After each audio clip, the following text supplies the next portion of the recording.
Well, today I'm carp fishing, and when I arrived at the lake this morning, there was one area that screams out carp, and that is this big set of reeds in front of me. Today's video is going to look at the best way and our sort of suggestions and advice to get the best out of snag fishing for carp. We woke up quite early and got down the lake pretty quick this morning because we wanted to get this swim and the one next to it. These two swims command the area of the lake which has got the most features and snags. And really, when you look at somewhere like this, there's large areas of open water, no real features. There's a few snags, there's a few lily pad beds that are slowly coming up, but really the place where you would imagine the carp would feel most safe and most at home is tucked up in the reeds opposite. So the first thing I did was clip up my spom rod, crushed up a few boilies, and yeah, made 5 or 6 spoms, cast 5 or 6 spoms out towards the reeds, just to deposit a little bit of bait on our side of the reeds to start trying to draw those fish out and get them feeding. I then tied up a couple of solid bags. I find solid bags a quite effective method when fishing to things like reeds or lily pads and stuff like that, because if your cast isn't absolutely perfect and it just clips the reeds on the way down, or it falls a bit weird and lands on some sort of low-lying weeds and sticks and stuff, you're still going to be presented because your rig is tucked up inside that bag. With solid bag fishing, you never get tangles and you almost guarantee good presentation. So that's why I've decided to use this method whilst fishing to these reeds. Alex has also cast a couple of rods out. He's gone one towards the overhanging tree down to the left, and he's also put one rod out towards the reeds in front of me as well. We're covering all the options, well, all the good looking options within the swim, the areas where we think the fish will probably be hanging out, and we'll see what happens.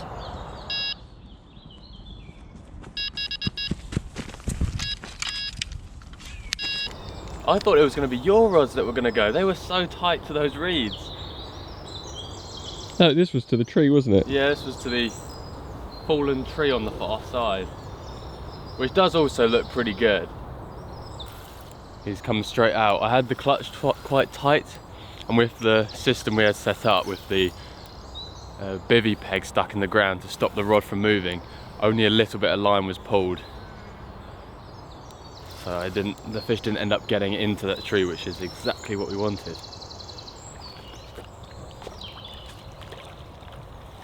Hey, got him! Well, that is not only my first carp of the year, which sounds a bit embarrassing. No, it's not yet. There's one from the canal. Canal? Oh yeah, forgot about that. It's a nice fish though. Oh, I'm well happy about that. There we go, first bite of the session. It took a few hours, but that sun got on the water and I think warmed them up a little bit and they got on the feed. The rod was cast over towards that overhanging tree, which just looked perfect spot for a bite. And this little fella was sat there munching on the bait. So personally, I believe that there's two main reasons why fish will often hold up in snags. First of all, there's the cover that they offer the fish. The fact that the fish can hide in there and get away from predators. They can feel safe with branches and roots and reeds or weeds around them. The second reason why fish seem to like snags, I believe, is because of the warmth that cover can offer them. Overhanging trees down a margin or something trap in a little bit of warmth with the insulation that they provide. Also, if you've ever waded out into a lake and put your hands in the water and felt the temperature, you'll know that if there's a bit of sun on the water and there's some weed beds or some lily pads, the temperature of the water in the weeds or in amongst the lily pads or reeds is often considerably higher than just open water. Something to do with the insulation that it offers them and the fact that it sort of traps that water, it insulates and holds it. So the water temperature can be a couple of degrees higher in the weeds or snags compared to the temperature of the water out in the lake. So there are two good reasons to fish towards snags. However, fishing in these sorts of locations does come with problems. The more obstacles there are in the water, the more likely you'll be to lose fish. And you've got to weigh up a balance between trying to get bites but also making sure that you land those fish. There's no point hooking fish if you're just going to lose them straight away. You'd rather not hook a fish than hook, you know, 2 or 3 and lose all of them. That would really not be ideal. Once you have located a set of snags or reeds or an island or something that seems to be holding fish, you've then got to work out how you're going to fish to it. What I mean by that is that what I'm doing today is casting up against the reeds. So providing I don't give a fish too much line, there's not really very much chance that it will reach the reeds. However, let's say there was an island halfway out. If I was to fish out to the reeds past the island, then a hooked fish could kite on a tight line and just take my line directly behind the island and potentially get cut off. So the aim when snag fishing is to fish as direct as possible with as little line out as possible to the spot that you're trying to fish, and not extend too far past any snags that the fish could kite on a tight line and swim into. So here is my snag fishing setup. The rods and reels are actually the same as the rods and reels that I use all the time, because I can't afford to have different sets of rods for every angling situation. But the important thing with my setup here, first of all, is that I'm pointing the rods pretty much towards where I'm fishing. If I was to have the rods at a right angle, bite indication isn't so good. The fish can pull your bait much further and move a lot further before you get an indication on the bobbin. Also, the rod tip would bend round more and give the fish more of a chance to reach the snags. Fishing relatively direct like this, with the rods pointing to the spot, means that as soon as a fish picks up the bait, I'm getting an indication. Talking about indication, I tend to fish with my bobbin on a little bit of a drop. Some people you'll see fishing up to snags with the bobbin like that, dead tight. And my concerns about that are that if the fish picks up the bait and tries to move towards the snag, the bobbin doesn't have much lift on it. Yes, the fish can't pull any line, but you're less likely to actually get beeps on the alarm before the fish has reached the snag. Fishing it with a little bit of a drop like this means that as soon as that fish picks up the bait and moves its head, the bobbin can lift a little bit, let out a couple of beeps, and I know that there's a fish on the end. That's the other thing. When you're fishing like this, you want to turn your sensitivity up on the bite alarm as high as you can get away with. Obviously, you don't want it beeping all night with wind or the rain setting it off, but you want to set the sensitivity quite high, because you don't want that fish to move too much without it beeping. So as you can see, like, I'm barely moving that bobbin and it's beeping. You want to get that indication as quick as possible. You want to know that there's a fish on the end. Next up, there's the drag on the reel. I've got that drag pretty tight. Like, you really have to pull hard before that gives any line. Some people will say fish locked up, like as tight as the clutch goes. I tend to be a little bit scared of doing that these days, because I have in the past, even with 20-pound line, had fish that has picked up the bait, charged off, and the locked up clutch has given no line at all, and it's snapped my main line. Today I'm fishing 15-pound main line. That's what I've had on my reels for the last year or so, and it's done me fine, but just having a little bit of give on the on the clutch, sorry, just gives me the confidence that I'm not going to get snapped up. The last thing about this setup that you'll see is that I've actually pushed a bivvy peg, like a tent peg, in behind the reel handle. What that means is that, I'll just mute the alarm for a second. What that means is if a fish picks up the bait and really runs the tight clutch, it can't actually get pulled into the lake, because the last thing you'd want is for your rod to get yanked into the lake and lose it. One more thing before I go, actually. The eye on the rod is behind the bite alarm.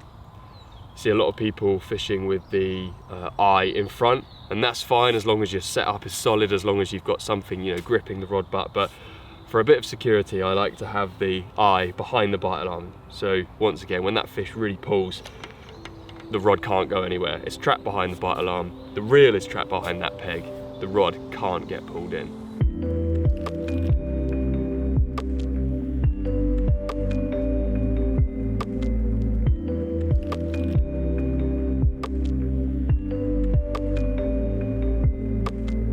Your chances of landing a fish while snag fishing drastically increase if you use strong enough tackle.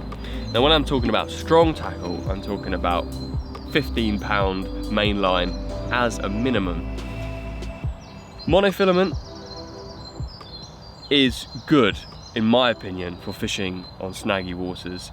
The abrasion resistance is good, as a bit of stretch, so it gives you some give. You're less likely to, have hook pulls and stuff like that. And all round, something like this 15-pound or even 20-pound carp line is a great all-round line to use, especially if you're fishing somewhere quite snaggy. However, some people will prefer to use braid. This is 20-pound sub braid, and this is the stuff that Alex and I were using when we fished on the... That was the weirdest twitch. That was like, I don't know if that was a liner or a pickup. So, where was I? Yes, braid. Alex and I were fishing with this 20-pound sub braid when we were fishing on the deep reservoir. The reason for using braid there was because we were casting about 100 yards across to a fallen oak tree in the water. When you're fishing at longer ranges, up to snags, monofilament can stretch quite a lot. And the further you cast out, the more stretch there will be. So a fish can pick up your bait and swim off before you even get an indication on the rod. Braid, because it doesn't stretch, just gives you that little bit quicker indication, and it means you can pile on the pressure, get the fish away from the snags much sooner. However, on the lake I'm fishing today, there is a rule that says you have to use monofilament, so 15-pound carp line is what's on both of my reels today. In addition to main lines and braid, there's also a couple of things that will help avoid getting cut off. First of all, there is this armor cord. This is a quite smooth, thick, strong, braided material, very abrasion resistant. You can take this and like rub it against rocks, you can rub it against branches, even stones and stuff, and it's quite hard to break this stuff. So we will often take this and use around about a rod length or a couple of rod lengths behind the rig, just because, yeah, reduces the chance of you getting cut off and losing the fish. What we like to do though is, rather than having this armor cord all the way down to the lead setup, we'll actually use a woven spliced leader, probably about, well, just under a meter of this Duracord just behind the lead. This is thicker, sinks quite nicely, and we just find if the fish rolls on the line or gets wrapped around its body as you're pulling it away from the snag, this is very thick and a lot kinder on the fish. It's less likely to cut into the fish or damage its scales or lift its scales up. So a rod length or two of armor cord down to a meter or so of the Duracord. Basically, the combination of these materials isn't essential. If I was fishing somewhere with not very many snags, if I was just fishing a clear spot out in the lake, I wouldn't use any of that. I'd just use, my main line straight through to the lead. Works perfectly, it's fine. But these braided, abrasion resistant materials reduce the chances of a fish running through some branches or hitting some snags and cutting you off. Because cut-offs are the last thing that you want to have when you're snag fishing. Finally, before I close my tackle box, there is my favourite pattern of hook for snag fishing. This is the Wide Gape X. They are super thick wire. What I mean by that is that the actual material of the hook is thicker and stronger than most other hooks, meaning they won't bend out, or they're very unlikely to bend out. And also, I just find I don't really lose fish very often on them, especially in the size 6 or size 4. I would say if you're fishing quite snaggy waters and you need to put a lot of pressure on the fish, try a larger hook, because it just reduces the chances of getting hook pulls. Another thing you can do to give yourself the best chance of landing any fish you hook whilst fishing towards snags is to sit quite close to your rods and be relatively alert. I'm sitting probably a meter or two from the rods, and as soon as I get an indication on one of those bobbins, as soon as that line starts tightening up, or indeed falling slack, I'm grabbing the rod.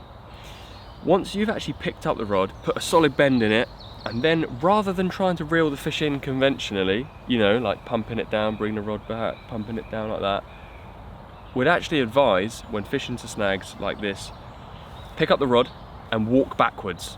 walking backwards with the rod actually gives more constant and solid pressure on the fish, not giving it a chance to turn and swim towards the snags. It's way more effective to pick up the rod, hold the spool so it just doesn't give too much line, and just walk backwards with as much pressure as you can get away with, than trying to sort of reel down and play the fish normally, because each time you reel down, you're actually giving that fish a chance to turn its head and swim towards the snags. Walking backwards is definitely an effective way to keep those fish clear of any snags or branches or whatever. Once you've got the fish a little bit further away from the snags, you're in open water, you can slacken off your clutch a bit more and play the fish as you normally would. If the fish does unfortunately manage to swim into some snags of some sort, if it's stuck in weed or it's stuck in some branches, your best bet is just to keep constant pressure on the fish. Not loads of pressure, but just a decent bit. Just hold it there and give it a good few minutes, because sometimes it will dislodge itself and come free. If it's been 5-10 minutes and you're just holding the rod tight like that and it's just not moving, what you can do is you can open the bay alarm, put the rod back on the alarm, clip the bobbin back on and just leave it. And wait and wait and wait for that fish to start moving of its own accord. Quite often the fish will actually realise there's no pressure on the line and just go and swim out of the snag. And sometimes you can just find yourself getting another bite, picking the rod back up again, and you're playing the fish in fine and it swam out of the snags by itself. If it just won't budge, then if the fishery allows it, use a boat or wade out if it's safe to do so. But to be honest, our best advice is to hit the rod quickly, pile on the pressure, pull it, walk backwards, get it away from any danger, because it's a lot easier to land the fish just by doing that than it is going to gently letting the fish reach the snags, letting the fish get weeded up, and then trying to deal with the situation afterwards. You're in. Oh, yeah.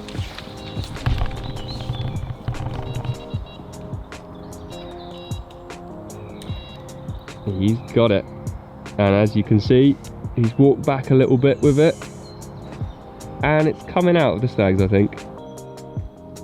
Wow, he's zooming around.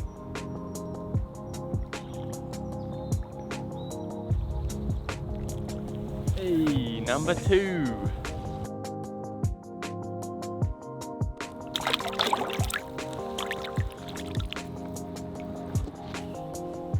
Nice job.